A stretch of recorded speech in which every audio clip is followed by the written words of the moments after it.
Oi, pessoal! Essa é uma rápida revisão do conteúdo já apresentado durante as aulas presenciais.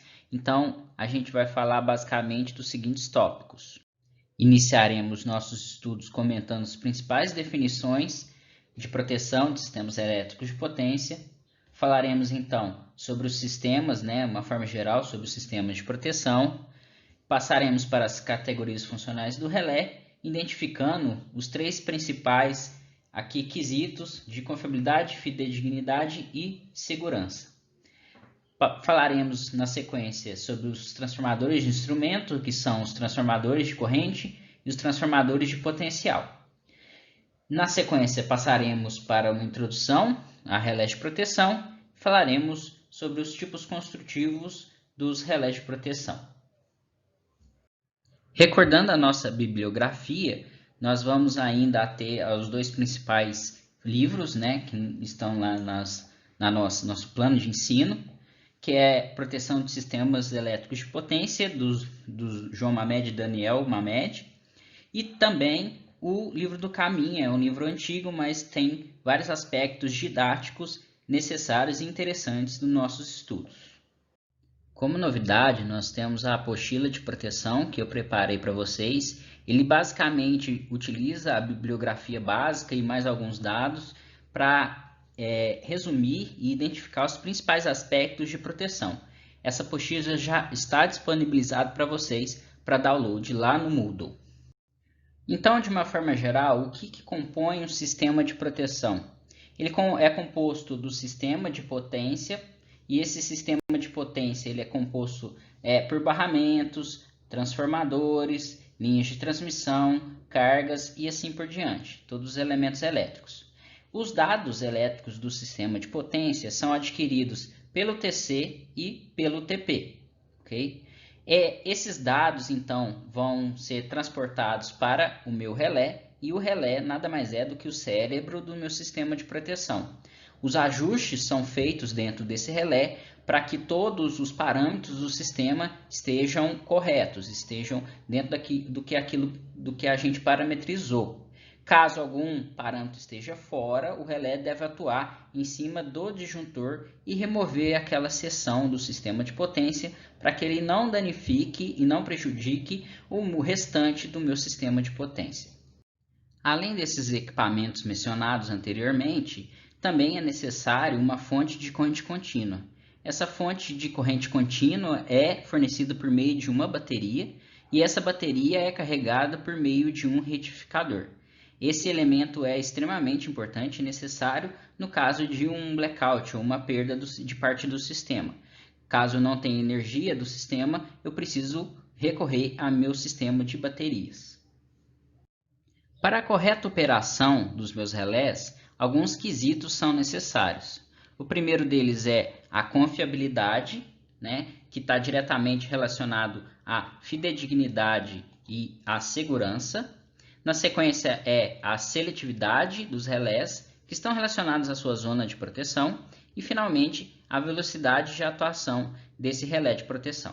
Sobre o primeiro aspecto, que é a confiabilidade, nada mais é do que o grau de certeza da atuação correta de um dispositivo ao qual ele foi projetado. Então, ele pode comportar de duas formas indesejadas. O meu relé pode ter uma recusa de atuação, ou seja, ele não atua quando ele é solicitado, ou ele pode atuar de forma incorreta, ou seja, ele atua quando ele não é solicitado.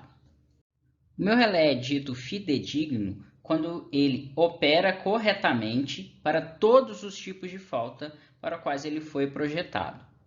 Já ele é dito seguro quando tem certeza que o relé não opera para qualquer tipo de falta. Então, na sequência, eu vou mostrar alguns exemplos de perda de fidedignidade e perda de segurança. Notem esse sistema. Esse sistema possui uma falta no meio de uma linha e essa falta ela vai ser sanada por alguns relés. Tá? Nós temos alguns relés aqui presentes na barra B. Aqui eu tenho um relé 21, que é um relé de distância na barra B. Também um relé 21 na barra A e um relé 21 na barra C. Nós vamos analisar esses casos. Então, se o sistema de proteção em A, aqui, nessa barra A, não operar por recusa de atuação, ou seja, ele deveria atuar para eliminar essa falta F, então eu vou ter perda de confiabilidade através da perda de fidedignidade. Então, a recusa de atuação está diretamente ligado à fidedignidade. Nesse caso, com o mesmo sistema, nós temos outra situação.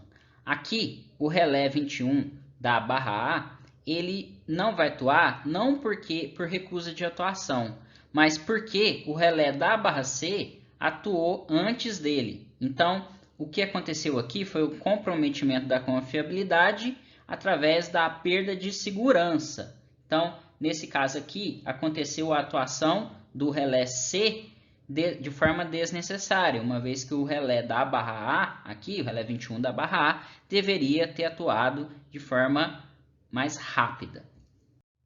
Passando agora para a seletividade dos relés e comentando sobre as zonas de proteção, a segurança do relé é definida em termos das regiões de uma região do sistema de potência. E essa região é justamente o que a gente chama de zona de proteção. Tá? Então, de acordo com a zona de proteção, ele vai atuar ou não sob uma falta. O relé é considerado seguro, nesse caso, se ele responder somente às faltas dentro da sua zona de proteção. Aqui eu mostro alguns comentários a respeito das zonas de proteção.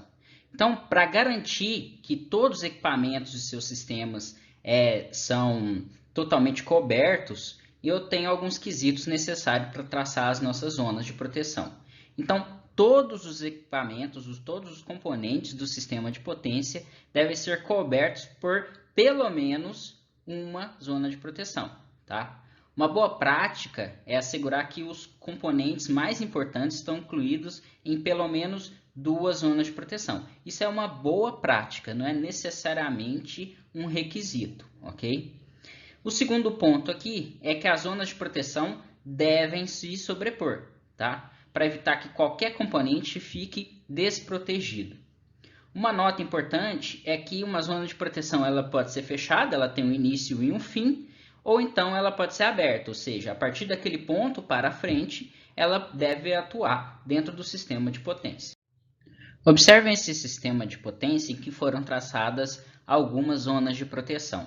Então, tudo que está pontilhado aqui são zonas de proteção. Nós temos aqui, por exemplo, uma zona de proteção fechada, que envolve toda a barra B. Então, no caso de uma falta dentro dessa zona de proteção, todos os disjuntores envolvidos irão atuar para isolar completamente essa barra B. Então, por exemplo, uma falta nesse ponto aqui que eu acabei de traçar, irá fazer com que todos esses disjuntores assinalados, circulados, irão atuar, ok? Então, vamos analisar algumas situações aqui. Para uma falta F1, que ocorre aqui dentro de uma zona fechada, né, que ela vai desse ponto inicial até esse ponto final, ou seja, envolve toda essa linha de transmissão, ela deverá ser isolada pelo sistema de proteção de ambos os terminais. O sistema de proteção que atua em cima desse disjuntor aqui da esquerda e o sistema de proteção que atua desse disjuntor aqui da direita, ok? Então, caso ocorra uma falta, esse disjuntor da esquerda irá abrir e esse disjuntor da direita também irá abrir, isolando assim a minha falta. Nessa outra situação, em que ocorre a falta F2, aqui à direita, nós podemos observar que tem uma sobreposição de 2 zonas de proteção. A zona de proteção que atua sobre a barra, que a gente chama de proteção de barra, e aqui a zona de proteção que atua na linha, que é a minha proteção de linha de transmissão. Uma vez que ocorre uma falta em uma sobreposição de 2 zonas de proteção, todos os disjuntores envolvidos das 2 zonas de proteção irão atuar. Nesse caso aqui, vai atuar esse disjuntor da zona de proteção da minha linha de transmissão, esse outro disjuntor da minha linha de transmissão e também todos os disjuntores da barra. Esse e finalmente esse disjuntor. São todos esses disjuntores que irão atuar e irão isolar a minha falta F2. Nesse caso aqui, nós vamos analisar a falta F4. Na falta F4, nós temos aqui uma falta dentro de uma zona de proteção aberta. Então, desse ponto aqui à esquerda do disjuntor para frente, em qualquer ponto para frente em que ocorre uma falta, esse disjuntor irá atuar, ok? Notem que isso aqui, essa zona de proteção aberta, está dentro de outra zona de proteção aberta maior. Isso vai impactar em cima do resultado da minha falta. Então, caso ocorra uma falta F4, o primeiro disjuntor, o disjuntor que deve atuar, vai ser esse disjuntor aqui assinalado, ok? Caso esse disjuntor aqui ele não atue, o disjuntor próximo à falta F4, o disjuntor aqui dessa zona de proteção maior, ele irá atuar. Com a atuação desse disjuntor, ele vai eliminar a minha falta F4, porém, duas cargas aqui acima dessa falta serão desligadas sem a necessidade. Então, isso aqui é o que a gente chama de proteção de retaguarda, que eu vou comentar mais à frente, que ela vai eliminar a falta, porém outros elementos vão ser desconectados sem necessidade. Então, esse caso que eu mostrei para vocês da falta F4 ilustra muito bem a característica que é a seletividade, que é a capacidade do sistema de proteção isolar somente a seção que é atingida, nesse caso aqui, somente essa carga de baixo próxima à falta F4. Finalmente, o último aspecto para a correta operação dos meus relés de proteção é a velocidade. Geralmente é desejável remover a parte atingida, a parte que sofreu um dano pela falta do restante do sistema, tão rapidamente quanto possível para limitar os danos nos demais equipamentos, ok? Entretanto, existem algumas situações que uma temporização intencional é necessária. Isso pode ocorrer por diversos aspectos, principalmente em relação à coordenação com os demais relés do sistema. Outro aspecto muito importante do sistema de proteção é a sua redundância. A redundância está relacionada a dois tipos de proteção, a proteção primária e a proteção secundária. Então, o sistema de proteção principal, aquele que vai atuar primeiro para uma determinada zona de proteção, é justamente chamada de proteção primária. Então, ela deve atuar o mais rápido possível, de forma a eliminar aquele trecho do sistema elétrico para não danificar os demais componentes. Antes de falar da proteção secundária, uma observação muito importante em relação à proteção primária. É comum utilizar, principalmente em sistemas de extra alta tensão, ou EAT, a proteção primária redundante, também chamada de proteção primária alternativa. É muito importante essa observação porque geralmente o pessoal confunde a proteção secundária com a proteção primária redundante, tá? O que significa, o que caracteriza essa proteção primária redundante? Ela é a duplicação com a finalidade de cobrir as falhas do relé em si. Então, caso eu tenha um relé do tipo 5051, por exemplo, eu vou colocar no meu sistema outro relé do tipo 5051. Caso o primeiro falhe, o segundo poderá atuar, ok? Os tempos de operação desses dois relés vão ser exatamente iguais, porque ele é simplesmente uma duplicação. E uma característica importante é que é economicamente inviável duplicar todos os componentes de um sistema de proteção. Normalmente utiliza-se o sistema de redundância por meio da proteção secundária que vai ser exposto na sequência. Em extra alta tensão também são comuns disjuntores com bobinas de desligamento duplicadas. Caso a bobina do disjuntor falhe, o outro relé alternativo, o outro relé da proteção primária redundante, irá atuar na segunda, justamente na segunda bobina do desligamento do meu disjuntor. Aqui temos um exemplo de uma proteção primária redundante. Podemos observar aqui que o relé 21A1 e o relé 22A2 atuam sobre a mesma linha e atuam com o mesmo tempo de ajuste. Nós temos um tempo instantâneo aqui, essas linhas aqui representam o tempo de atuação de acordo com a distância. Então, desse ponto aqui até mais ou menos 80% da linha, eles atuam com um tempo igual a zero. E de 80% da linha para frente, ele tem um tempo maior que zero de atuação. ok? Então, observem que ambos os relés, tanto o 21A1 quanto o 22A2, eles têm o mesmo tempo de parametrização. Então, isso caracteriza uma proteção primária redundante, não há proteção secundária aqui.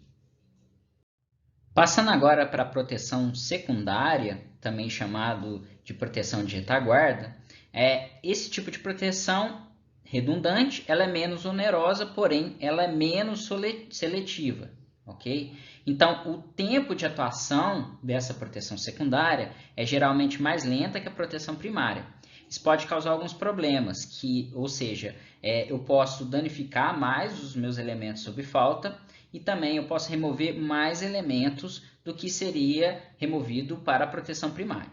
Eu posso identificar a minha proteção secundária ou proteção de retaguarda como sendo local ou como sendo remota. Na proteção de retaguarda local, os relés de proteção de retaguarda, eles estão instalados na mesma subestação da proteção primária. E os transformadores de instrumento, os TPs e os TCs, assim como as baterias, são os mesmos e atuam todos sobre o mesmo disjuntor. Isso caracteriza como proteção de retaguarda local. Então, na eventualidade da falha de um desses equipamentos, seja TC, TP ou baterias, isso vai afetar todos os esquemas. Então, a retaguarda local é mais problemática nesse sentido do que a proteção de retaguarda remota. Então, na figura aqui, temos um exemplo de proteção de retaguarda local. Temos aqui o relé 87. Esse relé 87 vocês vão estudar mais para frente, mas é um relé diferencial. E ele é bastante seletivo e ele atua de forma instantânea para faltas dentro do meu transformador. Ok? Então, esse relé 87, para o transformador, ele é considerada a proteção principal, a proteção primária, pois possui atuação instantânea e ele é bastante seletivo. Os relés de sobrecorrente, que são esses aqui, o relé 50 e o relé 51, no lado de alta tensão do transformador, são considerados como proteção de retaguarda, tanto para defeitos dentro do transformador, como para esses dois alimentadores, o alimentador aqui 1 e o alimentador aqui 2. Nesse caso, como estão todos na mesma subestação, isso aqui é uma mesma subestação, que envolve o meu transformador, os meus barramentos e os transformadores de instrumento, isso caracteriza como uma proteção de retaguarda local. Então, 50-51 é retaguarda do 87 de forma local. Já na proteção de retaguarda remota, os relés dos transformadores de instrumento e a bateria e os demais equipamentos envolvidos são completamente independentes. Tá? Então, isso torna também os esquemas de proteção independentes um do outro. Então, aqui analisamos essa situação. Nós temos aqui o relé 21A1 e o relé 21B1. No caso de uma falta aqui entre as barras B e C, nessa linha de transmissão aqui, a proteção primária deveria vir do caso aqui do relé 21B1. Caso o relé 21B1 não atue, nós temos a atuação do relé 21A1. Ele vai atuar de forma retaguarda e ele vai atuar de forma remota, porque ele está completamente independente dos sistemas de aquisição e baterias do meu relé 21B1. Ele está em outra subestação, em outro barramento. Notem aqui lembrando que esse aqui é o tempo de atuação, que o tempo de atuação para o 21A1 vai ser muito maior que o tempo de atuação para o 21B1. Então, ele vai eliminar a falta por meio da abertura aqui do disjuntor próximo à barra A, porém, ele vai demorar mais tempo e ele vai eliminar mais cargas, mais sistemas conectados, por exemplo, aqui na barra B, que poderiam continuar conectados. Vou mostrar aqui para vocês um exemplo de como traçar as zonas de proteção corretas, de forma que elas vão atender todos os nossos critérios que eu já apresentei anteriormente, e depois nós vamos analisar uma falta. Primeiramente, nós devemos traçar as zonas de proteção primária. Então, aqui destacado em vermelho são as proteções primárias das barras, tanto da subestação K quanto naquela subestação ali da direita. Na sequência aqui são inseridas as proteções ainda primárias, porém das linhas de transmissão. São essas indicadas pela cor roxa, ok? Finalmente, são inseridas as proteções de retaguarda remotas. Eu indiquei aqui por meio de setas. Nada mais são do que zonas abertas. Se nós formos substituir aqui a seta próximo ao disjuntor A, por uma zona de proteção pontilhada, ela ficaria basicamente dessa forma. Ou seja, para faltas além desse ponto aqui do disjuntor A, à direita dele, qualquer falta, o meu disjuntor A vai atuar como retaguarda. Lembrando, a proteção de retaguarda, seja ela local, seja ela remota, ela deve atuar no caso de falha da proteção primária, dos disjuntores ou do relé de proteção primária. Uma vez definidas as zonas de proteção primária e secundária, nós vamos analisar aqui o caso de uma falta na linha EF, aqui entre os disjuntores E e o disjuntor F. Então, caso nada falhe, o que vai atuar vai ser o disjuntor E e o disjuntor F e vai assim remover a falta do meu sistema. No caso de falha do disjuntor E, ou seja, ele teve uma recusa de atuação desse disjuntor, os disjuntores A e B deverão atuar de forma retaguarda remota. Por quê? Caso ele falhe, os únicos disjuntores que irão, entre aspas, enxergar essa falta vão ser os disjuntores A e os disjuntores B, ok? Então, aqui, no caso de uma falta aqui, eu vou ter a atuação do F como zona primária, dentro da minha proteção primária, e no caso de falha do E, vai atuar o A e vai atuar o B. Então, eu isolo a falta, removo mais elementos que o necessário, caso atuasse a proteção primária somente, mas, porém, eu consegui remover a falta, ok? Nesse segundo caso, nós temos uma falta na barra K. Então, a proteção primária da barra K é atuar o disjuntor C, E e D, né? Essa proteção da barra aqui está destacado em vermelho pontilhado. As proteções A, B e F são proteções de retaguarda da subestação K. Então, aqui, ó, o A enxerga, entre aspas, a falta dentro aqui dessa barra, dentro desse ponto aqui. O disjuntor B também enxerga, a gente consegue notar pelo sentido da seta. E o disjuntor F também enxerga. Além disso, os relés A e F atuam como retaguarda para as linhas B e D, ok? Então, vamos supor que eu tenha aqui uma falta, como foi indicado aqui na subestação K, e falhe o disjuntor E. Falhou o disjuntor E novamente. Então, vai atuar como zona de proteção primária o C, vai atuar o D, o E falhou, e quem vai ser retaguarda nesse caso vai ser o disjuntor F. Então, dessa forma, eu isolei, utilizando a minha proteção de retaguarda remota aqui no disjuntor F, mas eu isolei a minha falta. Dando sequência nos nossos estudos de sistema de proteção, nós vamos estudar os instrumentos de medição, ou então chamados de TC e TP, que são os transformadores de corrente e os transformadores de potencial.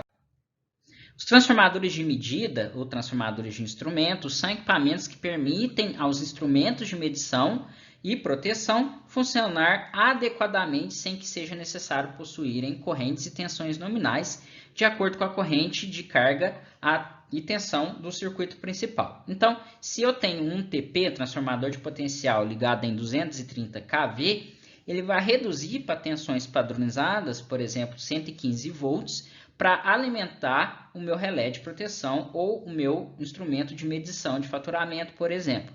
Da mesma forma funciona com os TCs. Se eu tenho um TC, por exemplo, em que a linha principal ela passa 1000 amperes, o meu relé não vai suportar essa corrente tão elevada. Então, o meu TC reduz esse valor de 1000 amperes para um valor padronizado, por exemplo, de 5 amperes. Então, nós temos aqui os exemplos dentro de uma subestação de TPs e TCs. Os TPs, adiantando aqui um pouquinho, eles são conectados em paralelo Aqui eu tenho um exemplo de um TP conectado em paralelo, em derivação, à minha linha. E eu tenho também aqui um TC. O TC, nesse caso aqui, ele é conectado em série com a minha linha. Então, aqui está passando a minha linha de transmissão e o meu TC é conectado em série, ok? É dessa forma, essa é a principal forma de identificação desses elementos dentro de uma subestação. Eles são muito parecidos, então eu tenho que identificar esses aspectos. Então aqui eu já estou caracterizando, né, repetindo, que o TP é ligado em paralelo, então ele funciona como se fosse um voltímetro, e o meu TC ele é conectado em série, como o circuito aqui, então ele funciona como um amperímetro. Falando agora dos TCs, ele é um transformador de instrumento cujo enrolamento primário é ligado em série com o circuito e o secundário destina a alimentar bobinas ou entradas analógicas de corrente de instrumentos elétricos de medição, controle ou proteção. Lembrando que o nosso foco aqui é justamente a função de proteção. Então, a bobina do primário do meu TC ele vai ser ligado em série com a minha linha, com o meu instrumento, que eu quero medir a corrente, e o secundário vai alimentar os meus relés de proteção, as bobinas dos meus relés de proteção. Aqui é evidenciado o esquema de conexão. Então, nós temos aqui o meu TC conectado em série com a minha linha, tem a minha linha aqui fornecendo uma corrente I1, né? Então, essa corrente I1 vai passar pelo meu enrolamento do meu TC, enrolamento primário do meu TC. O enrolamento secundário ele é acoplado por meio de um núcleo magnético, né, com o meu enrolamento primário. E aqui eu tenho a redução dessa corrente I2 por meio da diferença de número de enrolamentos do primário, definido por N1, e número de enrolamentos do secundário, definidos por N2. Então, a relação de correntes é definida por meio dessa equação, né? N1 vezes I1 é igual a N2 vezes I2. Esses são os itens que devem ser determinados para identificar, para parametrizar um transformador de corrente. O primeiro deles aqui é a relação nominal, né? Ou seja, é a relação entre a corrente primária e a corrente secundária, relação de transformação. Segundo é a tensão nominal, que está diretamente ligado à tensão da linha ou do equipamento qual eu quero medir a corrente. Então, 69 kV, 138 kV e assim por diante. Aqui, em terceiro lugar, nós temos o nível básico de isolamento, NBI, que é a tensão máxima suportável pela isolação dentro dos limites especificados. Então, por exemplo, no sistema de 69 kV, esse NBI varia entre 325 e 350 kV. Isso está diretamente ligado à tensão de surto durante um surto atmosférico. Em quarto ponto aqui nós temos a frequência nominal, que normalmente é ou 50 Hz ou 60 Hz. Temos a carga nominal, que vai ser explicado mais à frente. A classe de exatidão está diretamente ligada aos erros do meu TC. Serviço dele, seja ele para medição ou proteção, o nosso foco aqui é justamente a proteção. O número de núcleos e a finalidade dele. A finalidade é medição e proteção, né? E o número de núcleos pode ser definido caso o meu TC tenha essas duas funções. Por exemplo, se eu tenho um mesmo TC que faz medição e também faz a função de proteção, eu tenho núcleos separados, núcleos distintos, dois núcleos para o mesmo TC. O fator térmico nominal, que nada mais é que a corrente máxima que o TC deve suportar em regime permanente. Então, tem várias faixas de FT, ou fator térmico. Então, o mais utilizado é o FT igual a 1,2. 1,2 significa que ele suporta até 120% da corrente nominal especificada nele. O fator de sobrecorrente, que o padrão é o fator de sobrecorrente igual a 20 para proteção, para TCs de proteção. Nós vamos falar mais à frente sobre esse fator de sobrecorrente. Corrente suportável nominal de curta duração é a corrente nominal que ele suporta durante um período curto de tempo. Valor de crista nominal da corrente suportável de curta duração, esse é o valor de crista de corrente, normalmente associado também à corrente de surto. O tipo de aterramento do sistema. O uso interno ou externo, se ele é, por exemplo, numa subestação aérea ou uma subestação isolada SF6, E, finalmente, nós temos a nossa polaridade, que ela pode ser aditiva ou subtrativa. Lembrando que o padrão para transformadores de uma forma geral é a polaridade subtrativa. A corrente nominal do meu TC é separada entre as correntes nominais primárias e correntes nominais secundárias. A corrente nominal primária ela é compatível com a corrente de carga do circuito.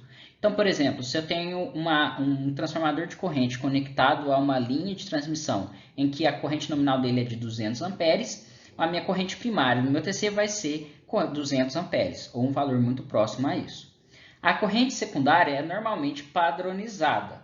Ela é padronizada e normalmente é 5 amperes. Em alguns casos especiais, quando aparelhos normalmente relés de proteção são instalados distantes dos TCs, pode-se adotar uma corrente não de 5 amperes, e sim de 1 ampere, porque isso reduz a queda de tensão nos fios de interligação. A corrente nominal dos TCs é caracterizada pela NBR 6856 de 2015 de acordo com algumas simbologias. Então, ela define sinais e as funções desses sinais. Então, o sinal de 2 pontos, ele representa a relação nominal, também chamado de RM. O sinal de traço, ele separa as correntes nominais de dois enrolamentos diferentes. Por exemplo, pode ser do enrolamento primário para o enrolamento secundário. O X, a simbologia de um X, ele separa correntes nominais obtidas por conexões, seja ela série ou paralela. O sinal de barra única aqui separa correntes nominais e relações nominais obtidas por derivações no secundário. Derivação nada mais é do que os TAPs, né? As derivações, né? Nesse caso aqui, uma barra simples do secundário.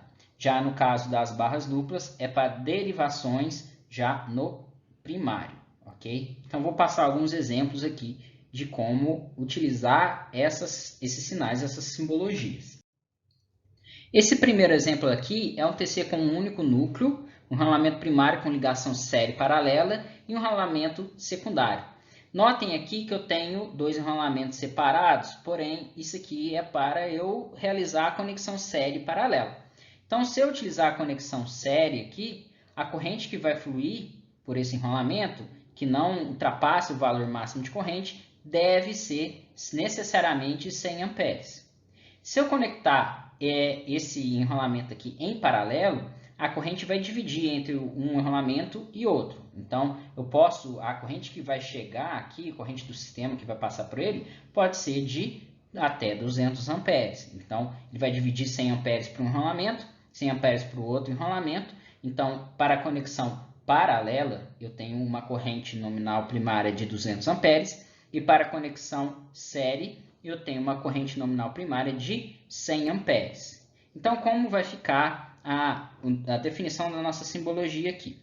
Então, utilizando as correntes nominais do primário e do secundário, nós vamos definir ele como sendo um traço aqui. Então, a corrente nominal do secundário é 5 amperes, então já coloquei aqui um 5. E a corrente nominal do primário pode ser 100 ou pode ser 200. 100 é caso eu conecte em série, e 200 é caso eu conecte o primário em paralelo. Caso eu queira utilizar a relação de transformação sem as correntes nominais, eu utilizo a simbologia de 2 pontos aqui. Então, o secundário eu normalmente deixo com uma corrente de 1, e no primário eu divido tudo por 5, fica 20 para 1 ou 40 para 1, dependendo da conexão. Então, se eu conectar ele em série, eu vou ter uma relação de transformação de 100 para 5, ou de 20 para 1. Se eu conectar em paralelo, eu vou ter de 200 para traço 5, né? Porque eu estou usando correntes nominais, ou 40, 2 pontos, 1, porque eu não estou usando correntes nominais, estou usando relação de transformação. Outro exemplo aqui é um TC com núcleo com derivação central, então nada mais é que um TAP aqui no centro, então eu tenho aqui minha referência nesse ponto, tem aqui a derivação central, ou seja, 50% do total do meu enrolamento, e a derivação final, aqui o ponto final, que é 100% do meu enrolamento. Aqui no primário nós temos uma corrente nominal de 200 amperes. Como isso vai ficar aqui? Então vai ficar é 20 barra, sim, uma única barra, 40, 2.1, para representar a relação de transformação, ou caso eu queira utilizar as correntes nominais, vai ser 100 barra simples, 200 traço 5.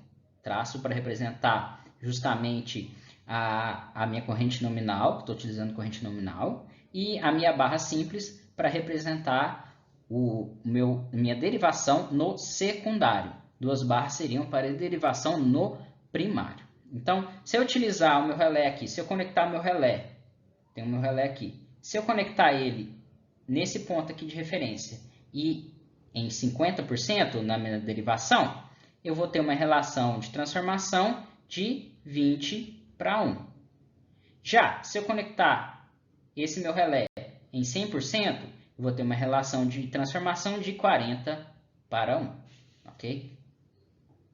Falando agora das cargas nominais dos meus TCs, para um TC, a carga secundária representa o valor em ohms, valor ôhmico, das impedâncias formadas pelos diferentes aparelhos ligados em seu secundário, incluindo os condutores de interligação. Então, é a soma das impedâncias dos meus elementos conectados, além da soma da impedância dos meus condutores que eu estou ligando, saindo lá do meu TC até esses meus instrumentos, sejam eles relés de proteção, sejam eles instrumentos de medição para faturamento, por exemplo. Por definição, a carga secundária nominal é a impedância ligada aos terminais secundários do TC, cujo valor corresponde à potência para a exatidão garantida sobre corrente nominal. Isso aqui é um ponto importante, uma vez que a minha classe de exatidão ela somente é alcançada aquilo que por exemplo, eu tenho um TC que a classe de exatidão é de um erro máximo de 10%. Essa classe de exatidão somente vai ser garantida caso eu conecte uma carga nominal muito próxima àquilo que a qual ela é construída. Não adianta eu conectar uma carga muito acima ou muito menor do que a carga nominal, porque a minha classe de exatidão não vai ser a mesma daquele o qual foi construído. A carga de um TC, de um transformador de corrente, independe de ser destinada à medição ou proteção. Então, ela pode ser calculada por meio dessa equação aqui aproximada. Por que ela é aproximada? Porque eu estou levando em consideração que todos os fatores de potência são iguais. Então, eu estou fazendo uma soma algébrica e não uma soma vetorial, ou uma soma fasorial. Então, a carga do meu TC, CTC, ela é a soma das cargas correspondentes às bobinas de corrente dos aparelhos considerados. Então, pode ser um relé 50-51, pode ser um relé 50, mais um relé 51, mais um relé 87 e assim por diante. Então, eu vou somar todos os relés que estão conectados, a carga de todos os relés conectados a esse mesmo TC e vou colocar aqui em valor em volt-ampere. Tá? E eu vou somar esses valores meu valor de potência dos meus condutores de conexão, que são tudo isso aqui, que nada mais é que comprimento do fio condutor multiplicado pela minha impedância do condutor vezes a corrente secundária ao quadrado, que normalmente é 5 amperes, uma vez que ela é padronizada. Muito importante, esse valor aqui do comprimento do fio condutor, a gente tem que lembrar que eu tenho um condutor que vai até o meu elemento que eu vou conectar, sai do meu TC, né? Sai do meu TC e vai até o meu elemento e tem outro que volta ao meu TC. Então, se a distância entre o meu TC e o meu elemento é de 50 metros, esse comprimento aqui deve ser dobrado. Então, meu LC nesse caso aqui seria de 100 metros, porque é um fio que vai e outro fio que volta. O fator de sobrecorrente, que também é denominado fator de segurança, é o fator pelo qual deve-se multiplicar a corrente nominal primária do TC. Então, se eu tenho, por exemplo, um TC de 200 amperes, eu tenho que multiplicar por esse fator para se obter a máxima corrente do circuito primário até o limite de sua classe de exatidão. Ou seja, se eu tenho, por exemplo, um relé de corrente nominal primária de 100 amperes, e eu tenho um fator de sobrecorrente de 20, um valor de 20, então multiplico ele por 20. Então, esse valor aqui vai ser igual a 2.000 amperes. Essa é a máxima corrente que deve passar para que ele consiga ler essa corrente sem obter erros acima da classe de exatidão.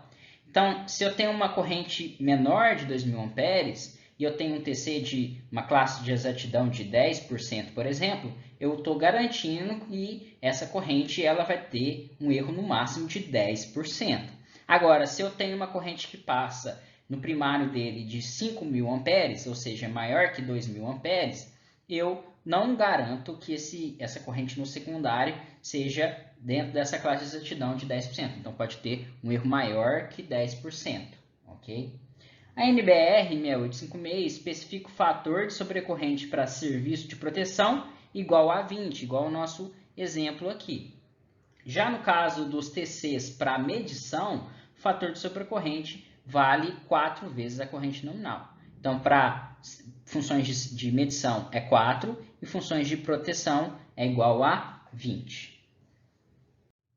Falamos bastante da classe de exatidão. Então, nada mais é que ela especifica o valor máximo de erro expresso em porcentagem que poderá ser introduzido pelo TC, ou seja, vai ser o erro de relação entre a corrente que passa no primário, né, que realmente passa na linha, e que vai ser reproduzida no secundário.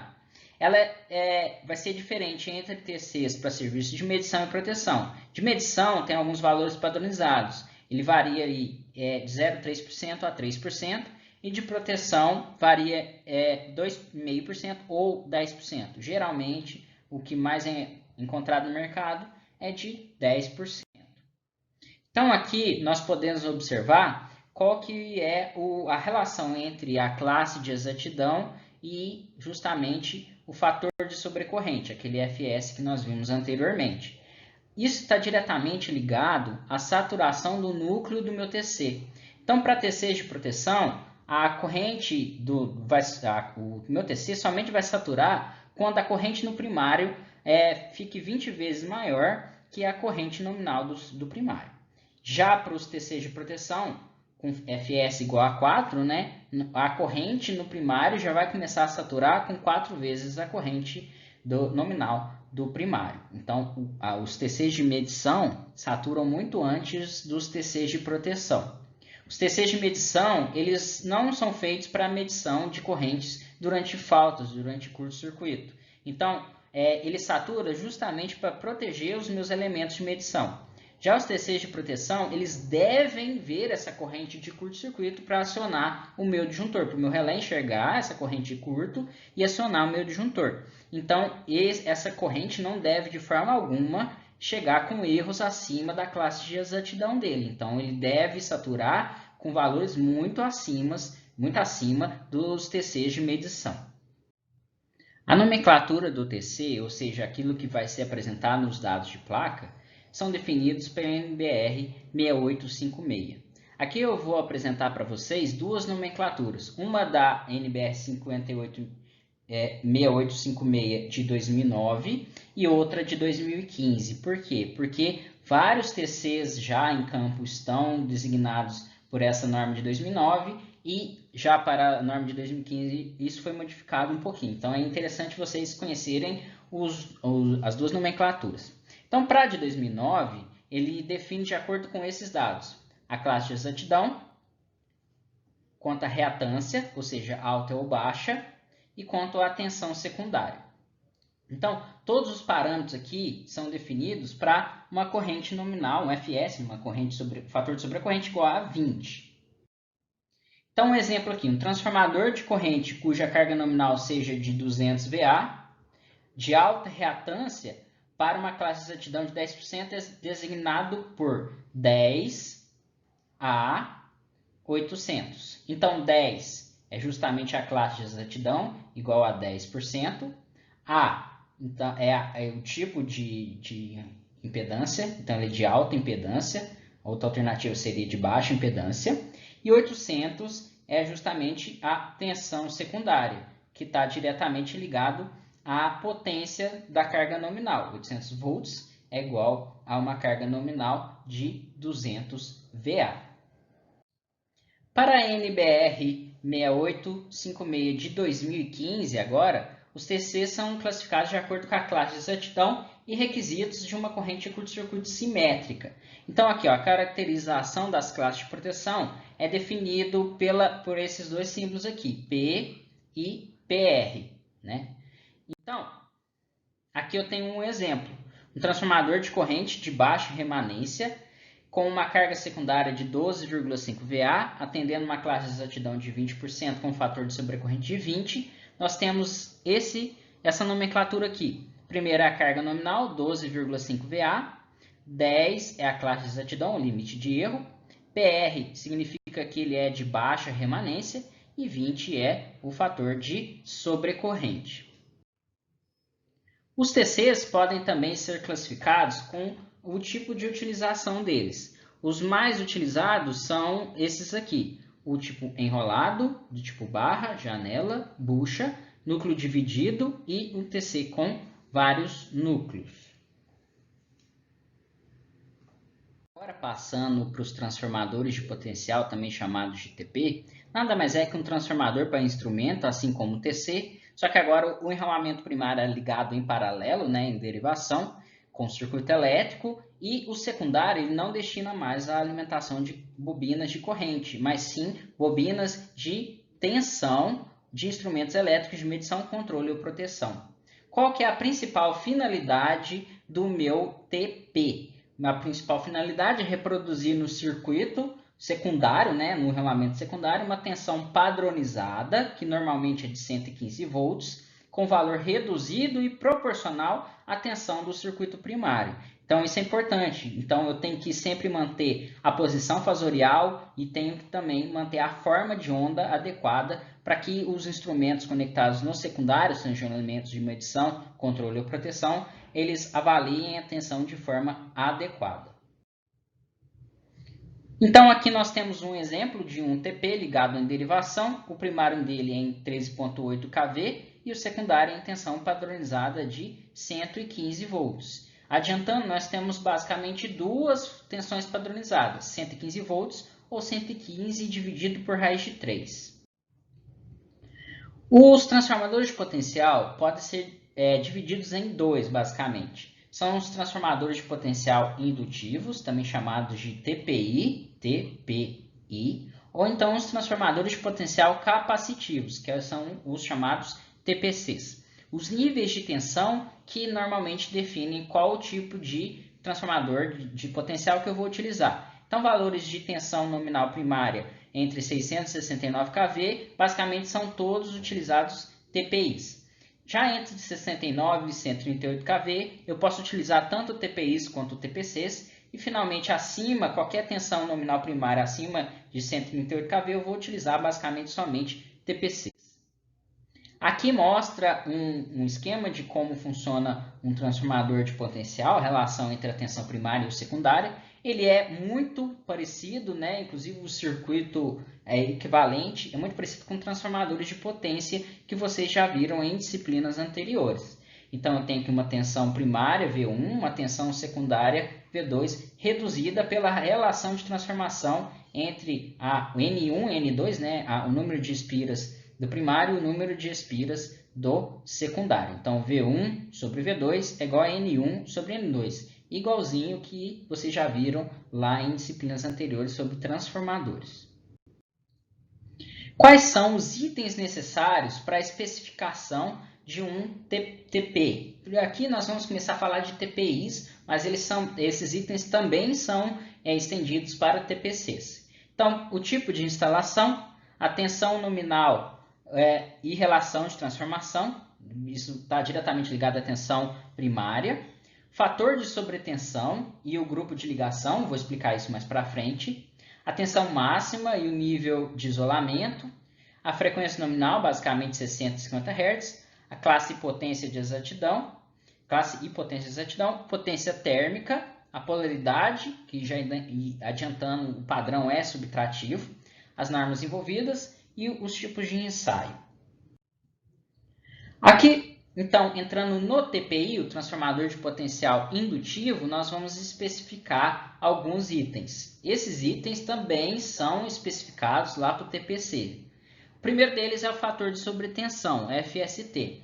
é a máxima sobretensão que o TPI pode sofrer sem danos. Então, por exemplo, eu tenho aqui, depende do grupo de ligação, que eu vou explicar mais para frente, o grupo 1, 2 ou 3. Mas do grupo 1, por exemplo, eu tenho um fator de sobretensão de 1,5 de forma contínua. Então, eu suporto uma tensão de uma sobretensão de 15% a mais do nominal. Então, se eu tinha uma tensão nominal de 100 volts, por exemplo, ele suporta até 115 volts, tanto de regime contínuo quanto durante 30 segundos. Para grupos de ligação 2 de regime contínuo, também 1,15, só que para 30 segundos ele suporta uma tensão maior de 1,5. E para grupo de ligação 3, ele tem, né, um fator de sobretensão de 1,9, tanto para contínuo quanto para durante 30 segundos. Então, falei aqui sobre grupos de ligação, vamos especificá-los. Os grupos de ligação segundo a ABNT são determinados segundo a ABNT e são definidos de acordo com o tipo de conexão do primário do TPI e o aterramento do sistema. Então, o grupo 1, por exemplo, ele sempre é utilizado para ligação entre fases. E já adiantando, eles são basicamente utilizados para sistemas com tensões menores que 34,5 kV.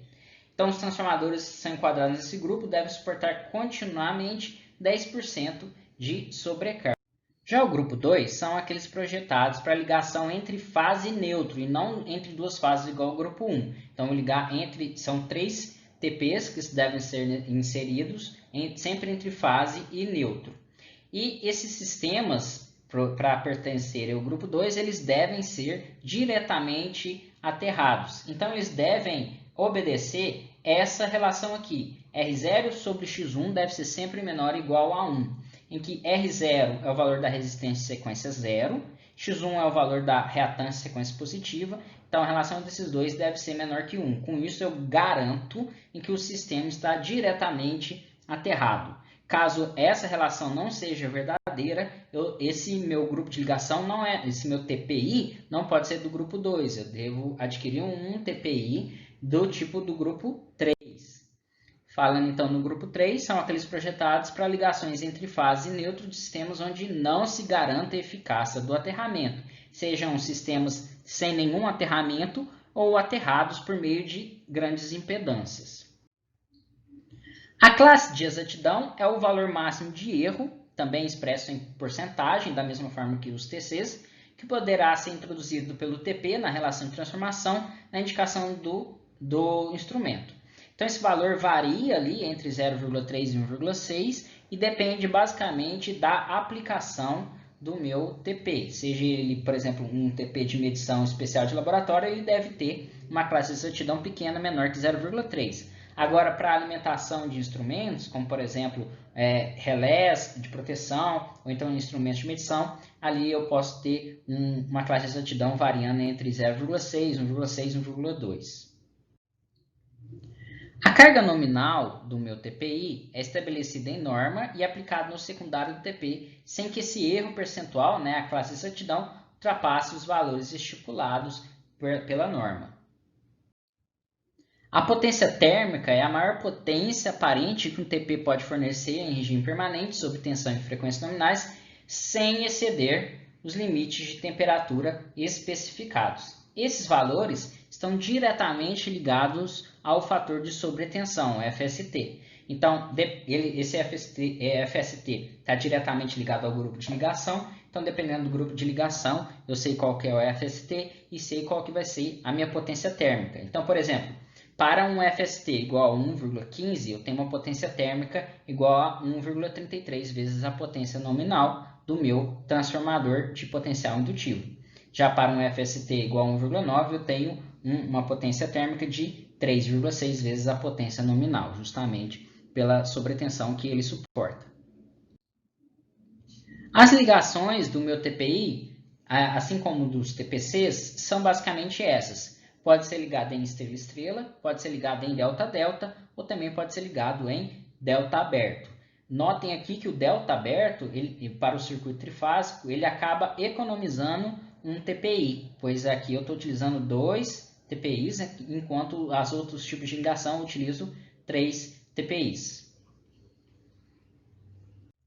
Passando agora para os transformadores de potencial capacitivos, ou TPCs, eles nada mais são que TPs eletromagnéticos acoplados agora por meio de um divisor de um dispositivo auxiliar denominado divisor capacitivo de potencial. Os transformadores capacitivos utilizam dois conjuntos de capacitores e esses dois conjuntos de capacitores servem para fornecer uma divisão como um divisor de tensão e permitir a comunicação através de um sistema carrier. Então, o primário desses TPCs é constituído por um conjunto de elementos capacitivos em série e é ligado entre a fase e a terra. Já o secundário nada mais é que um TPI. Então, a derivação intermediária ali do divisor de tensão, que varia na ordem de 5 kV e 15 kV, alimenta um TPI e fornece tensão para os dispositivos de medição, proteção ou controle. Então, aqui nós temos o TPC por meio de um circuito equivalente. Aqui no primário temos aqui o nosso divisor capacitivo nos dois capacitores. Aqui nesse ponto T aqui é onde acontece a divisão de tensão, que esse valor varia aqui entre 5 kV ou até 15 kV. Temos aqui um gap. Em função desse gap é justamente caso a tensão, né, nesse secundário aqui ultrapasse o valor de suportabilidade dos capacitores, esse gap vai fornecer um caminho de baixa impedância, vai abrir um arco aqui, vai fornecer um caminho de baixa impedância para que não danifique os meus capacitores.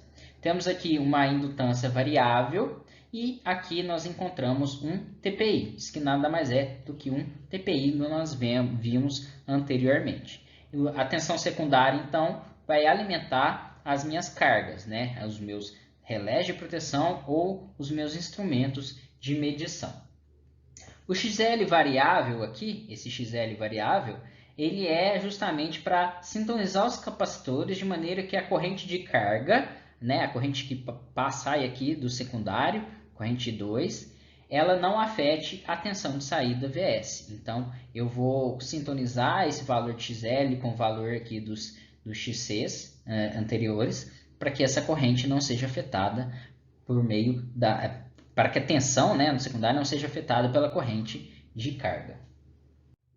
Então, já falamos rapidamente sobre TCs e TPs, falamos sobre o sistema de proteção de uma forma geral. Vamos agora falar sobre os relés. E no decorrer do nosso curso, nós vamos identificar cada um dos principais relés de proteção e também vamos calcular quais são os ajustes necessários para que, caso aconteça uma anormalidade no sistema, esses relés atuem em cima dos seus respectivos disjuntores.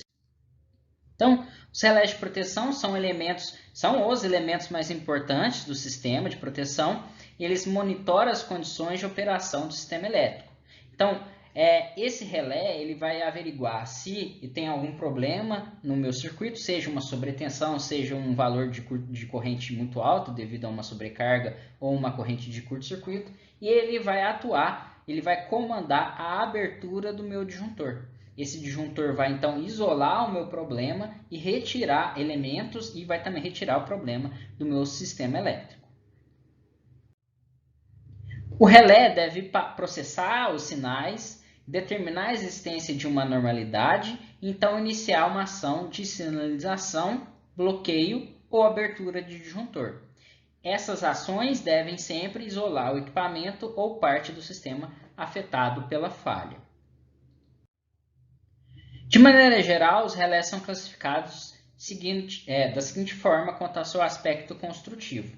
Os relés eletromecânicos, os relés eletrônicos, ou também chamados de relés estáticos, os relés digitais e os relés numéricos. No nosso curso, nós vamos interpretar, apesar de ter diferenças, nós vamos interpretar os relés digitais e numéricos como sendo os relés multiprocessados, sendo todos englobados como relés digitais. Primeiramente falando aqui dos relés eletromecânicos, eles são os pioneiros, são os primeiros que apareceram lá no sistema de proteção. Hoje ele tem a maior quantidade no sistema elétrico por sua robustez e devido à sua confiabilidade, eles ainda são bastante presentes no sistema elétrico de potência. Ele é um relé obsoleto, a gente não encontra mais ele para comprar, porém ele é necessário, o estudo dele é necessário, porque além de ter muitos ainda em campo, eles ainda são reparametrizados para diferentes condições de rede. Então vocês devem estudar esse tipo de relé também. Eles utilizam como princípio de funcionamento movimentos mecânicos devidos à interação entre campos elétricos e magnéticos. A atração tem dois tipos basicamente, tração eletromagnética e indução. Aqui é apresentado um relé eletromecânico elementar. Então nós temos aqui o relé em si na parte central, aqui à direita o circuito de operação e aqui à esquerda nós temos o nosso circuito que vai ser protegido. Em condições normais de operação, a corrente que passa nas bobinas do meu relé, ela é pequena, de forma que a força da mola, aqui que eu chamei de Fm, é muito maior que a força eletromagnética gerada devido a essa corrente. Porém, em condições anormais, por exemplo, caso eu tenha um curto-circuito, essa corrente aqui aumenta muito. Então, essa força eletromagnética aqui, ela vai se sobrepor à força mecânica, que vai fazer com que o meu relé ele feche aqui, atraque. Então, isso nesse circuito aqui, ele vai fechar esse contato aqui de sinalização alarme e vai acionar o disparador, que eu chamei aqui de disparador, que nada mais é que a bobina do meu disjuntor, abrindo assim o meu circuito. Aqui já é apresentado o relé de indução. Esse relé de indução, ele é o que é mais presente justamente no sistema elétrico, justamente por apresentar essa característica aqui à direita que eu mostrei, característica de tempo inverso. Isso tem diversas vantagens, que tem uma possibilidade de ajuste de tempo. Então, eu tenho aqui, na sequência, definido em como ajuste de tempo, também chamado de DT, dial de tempo ou dispositivo de tempo. Em 2, o ajuste de TAP da bobina de corrente. Esses TAPs aqui, ou seja, quanto maior o TAP, maior o número de enrolamentos do meu primário. 3 é o batente do secundário. 4 é uma mola antagônica que vai contrariar o movimento do meu disco de indução. 5 aqui eu tenho o meu anel de defasagem, o anel de defasamento, que é justamente ele que vai criar o torque girante, aqui, o pequeno torque girante nesse disco de indução. Em 6 nós temos o disco de alumínio. Em 7 nós temos um ímã permanente de ajuste para aumentar ou diminuir o freio, vamos dizer assim, né, desse disco de alumínio. 8 nós temos o contato móvel, que ele que vai aproximar do contato fixo e fazer o acionamento do meu relé. 9 o ajuste de posição dos contatos fixos. E finalmente 10 o contato fixo aqui. E caso esse contato móvel encontre o contato fixo, isso vai fazer com que meu relé acione. A característica de tempo inverso, aqui, como eu já falei, identificado aqui à direita, é definido de acordo com alguns ajustes do meu relé, como, por exemplo, os TAPs, né? E também os meus ajustes de tempo. Passando agora para os relés eletrônicos, eles surgiram em meados da década de 60, são denominados, né, relés estáticos ou também relés de estados sólidos.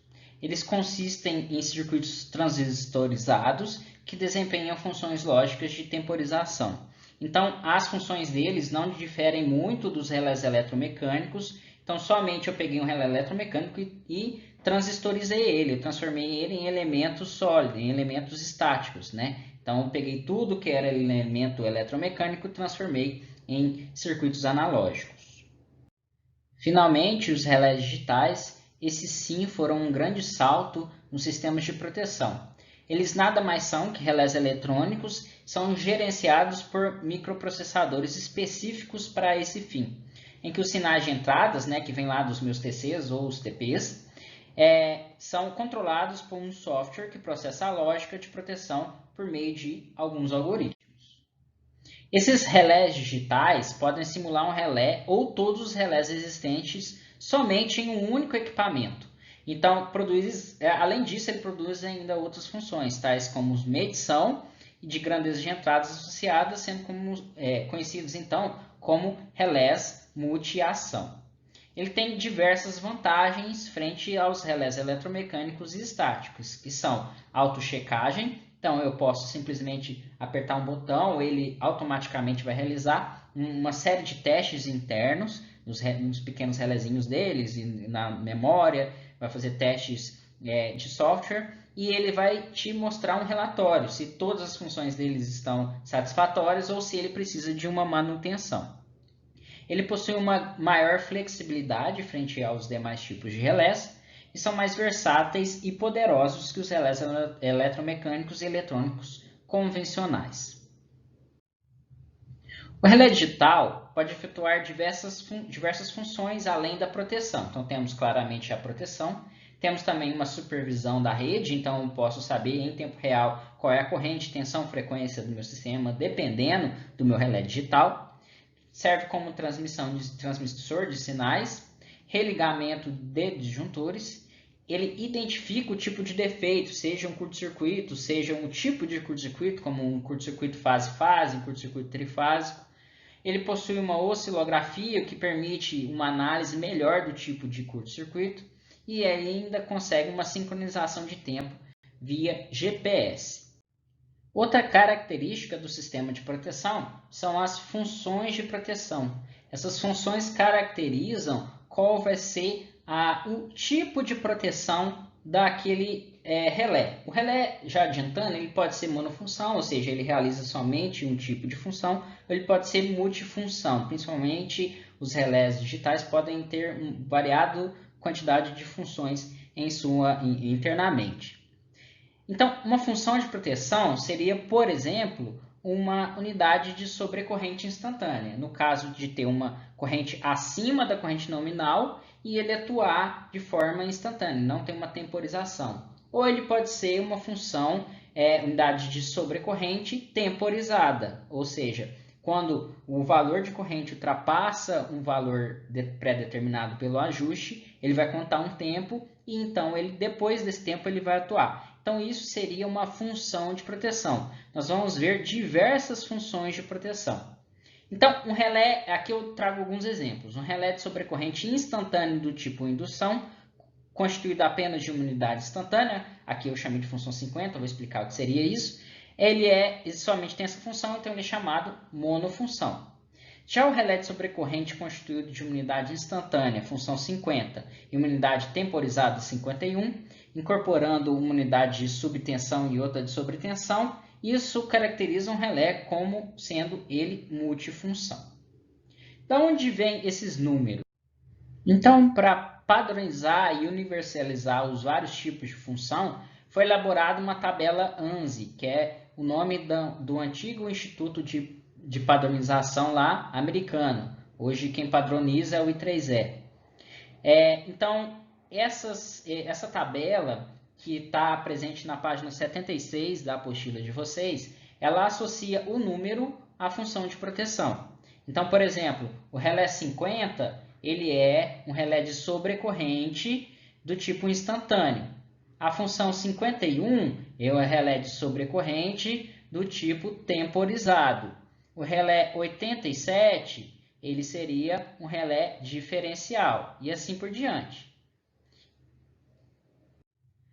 Então, pessoal, era isso que eu queria apresentar para vocês. Eu sugiro que vocês estudem a apostila da página 1 à página 79, lembrando que isso aqui foi uma rápida revisão dos conteúdos presenciais, então por isso eu tenho um número de páginas excessivo, mas vocês já viram todo esse conteúdo presencialmente, é só mais para relembrar.